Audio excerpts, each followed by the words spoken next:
In 1918, a chilling rumor swept through Europe's palaces. A rumor too horrifying to believe.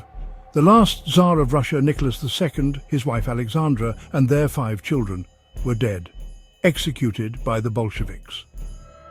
But not everyone accepted this grim tale. Some refused to believe it, others clung to hope against all odds.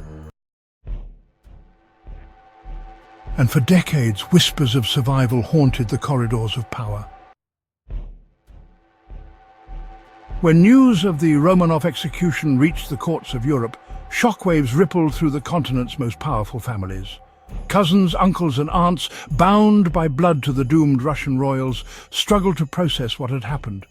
But here's the twist. Many simply believe it. Take King George V of Britain.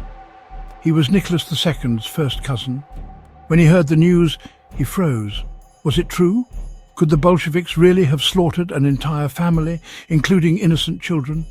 George doubted it. Deep down, he hoped some had survived. Maybe the youngest daughter, Anastasia, or the frail boy, Alexei, had escaped. After all, no bodies were found. No proof was offered. Just silence. And so began the rumors. Stories spread like wildfire, escape plans, hidden identities, survivors living in secret. Even kings and queens started to wonder, could it be true? But George wasn't alone. Across Europe, other royals harbored their own doubts. Take Kaiser Wilhelm II of Germany. Yes, the man who led Germany against Russia in World War I. Despite being enemies, Wilhelm couldn't fathom that Nicholas and his family were truly gone.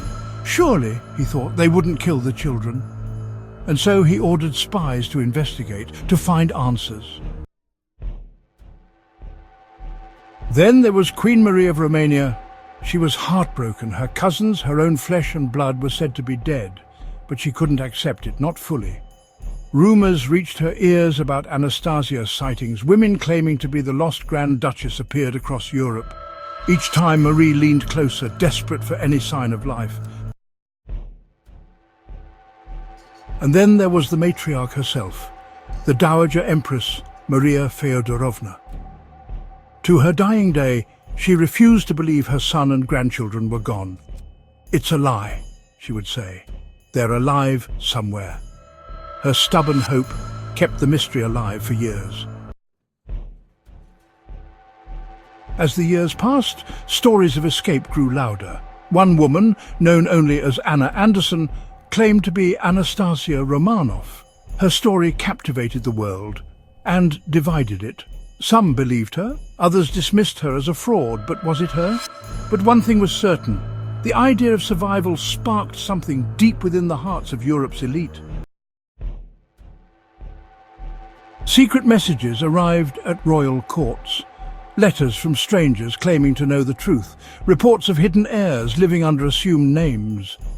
It was enough to make even the most skeptical monarch pause. What if, just what if, one of them or more had made it out alive? But here's where the story gets murkier.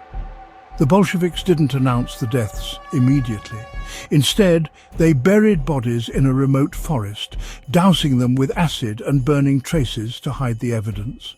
For months, no one knew where the Romanovs were or what had happened to them. To confuse matters further, the Bolsheviks initially denied killing the children. They claimed the Romanov daughters were safe elsewhere, perhaps hidden or relocated.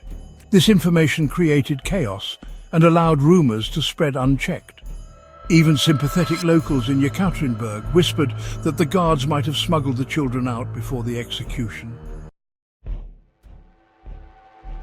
The Bolsheviks' secrecy fueled the fire of doubt. If they were hiding the remains, maybe they hadn't killed everyone or any of them. Perhaps the children had been spared. After all, Alexei and Anastasia were young and vulnerable. Surely someone would have intervened. Some guards expressed regret of an execution, leading to whispers that they helped the children escape at the last moment. Even when the White Army discovered the mass grave in 1919, the Bolsheviks doubled down on their lies. They denied responsibility, insisting the Romanovs were still alive in hiding. These contradictions only deepened the mystery. How could anyone trust the official story when the Bolsheviks themselves couldn't keep it straight? So why do so many doubt the official account? The answer lies in the secrecy surrounding the execution itself. The Bolsheviks didn't announce the deaths immediately. Instead, they buried bodies in a remote forest, dousing them with acid and burning traces to hide the evidence. For months, no one knew where the Romanovs were or what had happened to them. The lack of bodies fueled speculation. If the Bolsheviks were hiding the remains, maybe they hadn't killed everyone. Perhaps the children had been smuggled away before the execution. After all, Alexei and Anastasia were young and vulnerable. Surely someone would have spared them.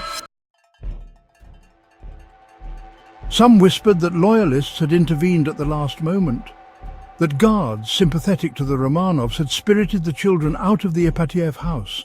Others claimed the executions never happened at all, that the family was being held in secret captivity, waiting for rescue. But let's take this one step further. Why would anyone, even those outside royal circles, question the mainstream narrative? For decades, historians and scientists debate inconsistencies in the official account. Why would the Bolsheviks go to such lengths to destroy bodies if they had nothing to hide? Why were the remains missing for nearly 70 years? And when DNA evidence finally emerged in the late 20th century, why did some experts raise objections? Consider this. The initial discovery of the Romanov remains in 1979 was kept secret until 1991. When the remains were finally exhumed, key pieces were missing. Two bodies, believed to be Alexei and one of his sisters, weren't found until 2007. Critics pointed out that the DNA tests relied heavily on mitochondrial DNA, which can only confirm maternal lineage. Skeptics argued this left room for interpretation. Were these truly the Romanovs, or were they victims of another tragedy entirely? And then there's the question of motive. Russia needed to erase the Romanov legacy to solidify their grip on power. What better way to do that than to stage an execution while secretly relocating the family? The world may never know, or will they? But the inconsistencies in the official story have kept the debate alive for over a century. For decades, the question lingered. Are they truly gone? Had they survived? Or did someone, anyone, escape the horrors of Yekaterinburg? The royals of Europe held on to the idea, clinging to fragments of evidence, no matter how small or big. But the truth remained elusive, buried beneath layers of secrecy and deception. What do you think? Did they survive? Could we have been told lies throughout history? One thing is clear, the Romanovs' legacy lives on, not just in history books, but in the unanswered questions that still haunt us today. Thanks for watching. If you're hungry for more untold stories and hidden truths, hit that like button, subscribe to the channel and stay tuned because history is just getting started.